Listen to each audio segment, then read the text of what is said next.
আজ আমরা খেয়েছি ময়দা দিয়ে বানানো পেনকেক। খুবই স্বল্প পরিসরে স্বল্প জিনিস নিয়ে কেকটা দেখতে কিন্তু অসাধারণ। দেখেন, আমাদের এটা প্রথম চেষ্টা। আসেন আপনারা আমাদের সাথে দেখেন কিভাবে কি বানিয়েছে। এখানে মনা, আটা, ময়দা যেটাই বলেন নিয়ে নিয়েছে চালনিতে, সাথে গুঁড়ো দুধ আর এখন এটাকে একটু নাড়াচাড়া দিব আমরা কর্নফ্লাওয়ার সাথে মিক্স করে। জি, কেক বানাতে তো এই জিনিসটা খুবই প্রয়োজন।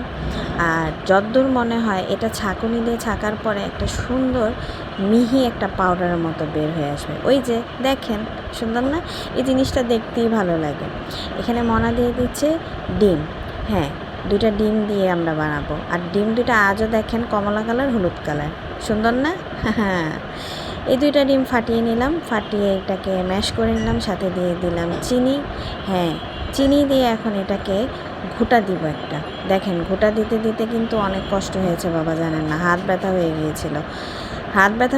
বলতে আমার হাত ব্যথা হয়নি, মনার হাত ব্যথা হয়েছে, কারণ এইসব কাজে আমি পারফেক্ট না, মনা পারফেক্ট। এখানে আমরা ঘোটাঘুটি শেষে দিয়ে দিচ্ছি ময়দাটা।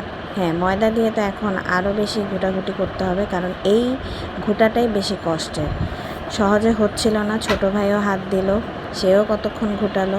মনা তো দিচ্ছি, লাস্ট মেশ মনাই এই ঘোটাটা দিল। দেওয়া হয়ে গেলে এখানে ঘোটাটা দেখতে যেমনই হোক, মনা আবার বলছে এটাতে একটু দুধ দিই, ভালো হবে। দুধ দিয়ে আবার এটাকে নাড়াচাড়া দিলাম।